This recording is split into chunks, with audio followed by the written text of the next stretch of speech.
Kalau jadi dealer mudah, boleh dapat komisen banyak, boleh dapat duit banyak, ambillah peluang untuk jadi dealer.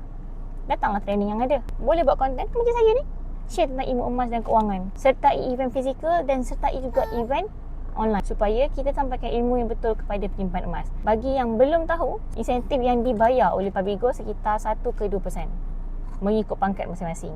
Kalau customer membeli RM100, customer dapat emas senilai dengan RM100. Komisen Public Gold yang bayar. RM100 customer beli emas, Public Gold bayar dealer ni sebanyak RM1. Dan kalau customer dealer tu ada masalah, dealer tu perlu bantu customer sampai masalah mereka selesai. Nilai RM1 yang dibayar oleh Public Gold tu datang dengan tanggungjawab untuk bantu selesaikan masalah mereka, bantu mereka ada keuangan yang lebih baik. Jadi kalau kita rasa jadi dealer ni satu perkara yang mudah, ambil peluang jadi dealer Public Gold. Saya bekerja dengan ramai dealer yang aktif. Kami ke sana kemari, datang training online dan offline untuk pastikan penyimpan emas kami kaya dan berjaya dengan simpanan emas.